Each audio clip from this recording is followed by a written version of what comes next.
اهلا بكم في فيديو جديد. معكم احمد من قناه اي تك. النهارده اجيب لكم فيديو مميز جدا، اقوى 5 اختصارات 2025. يلا بينا نخش على الموضوع ونشوف الاختصارات الجديده. يلا بينا على طول.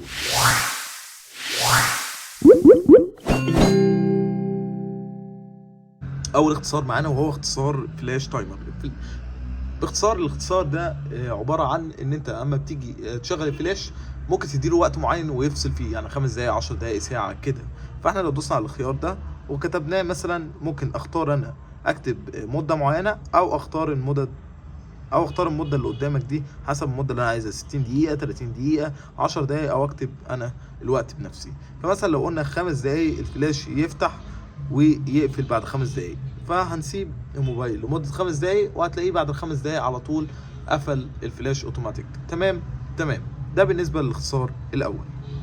طيب الاختصار التاني معانا وهو اختصار مميز جدا. لو دخلنا مثلا على القناه بتاعتي وجبت اي فيديو قدامي مثلا زي الفيديو ده وادوس كوبي لينك، وبكده اخش على الاختصار وادوس على وقت محدد واختار الدقيقه، مثلا هو 7 دقايق، مثلا عايزه يبدا عند الدقيقه الخامسة و10 ثواني مثلا، وادوس ضم وادوس مشاركه، وبكده عمل لي اللينك بتاع الفيديو ده هيبدا من الدقيقه العشرة. يعني مثلا لو دخلنا على سفاري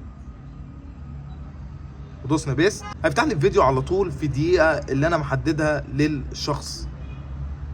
زي ما احنا شايفين قدامنا على طول كده فتح على طول في الدقيقه الخامسة فعلا و10 ثواني زي ما احنا شايفين قدامنا كده.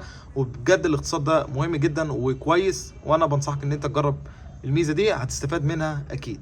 الاختصار الثالث معانا اختصار مميز جدا لو انت عايز تحسب عدد ايام معينه من كذا لكذا كام يوم. فلو دوسنا على الاختصار ده ودوسنا مثلا النهارده 24، لو عايز احسب ليوم عيد ميلادي مثلا يوم 26/2 وادوس ضم، هيحسب لي ان ده باقي على عيد ميلادك مثلا 33 يوم. فاختصار جميل جدا جدا جدا، هيفيدك برضو في الاستخدام اليومي.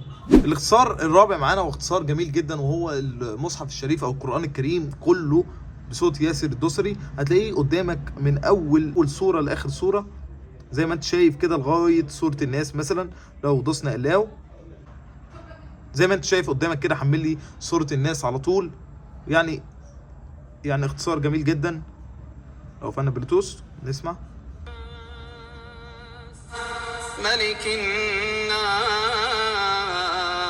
صدق الله العظيم. وده اختصار جميل جدا في المصحف الكريم كله. التطبيق الخامس معانا وهو تطبيق الاب ستور. لو دخلنا على التطبيق ده وكتبنا عن اي تطبيق موجود على الاب ستور من خلال اسمه بس، هيجيب لك الايقونه وشويه اعدادات كمان تقدر تحمل ايقونه التطبيق ده او شكل التطبيق ده. مثلا لو كتبنا فيسبوك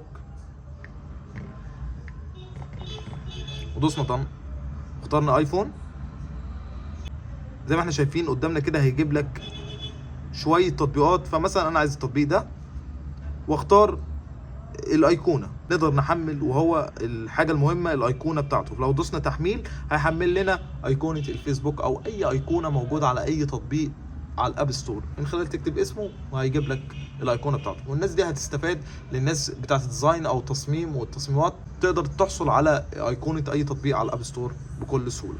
تمام.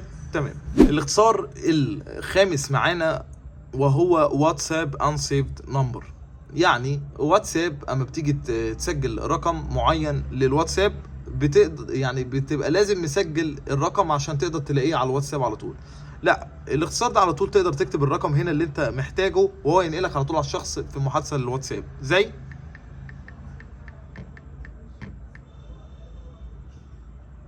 هيفتح لنا على طول بعد ما كتبت الرقم الواتساب بتاع الشخص ده، وهيدخلنا على طول على الشات من غير ما اكون مسيف رقمه، فقط عن طريق رقم التليفون. فدي ميزه جميله جدا انصحك باستعمالها. وبس هي دي حلقه النهارده. اتمنى يكون الفيديو عجبكم. لو محتاج اختصار معين او محتاج اي حاجه او عايز تقول مشكله معينه بتواجهها اكتب لي في الكومنتات وانا هرد عليك. اشوفكم الحلقه الجايه. ما تنساش تعمل لايك وتشترك في القناه وتفعل زر الجرس. والسلام عليكم ورحمه الله وبركاته.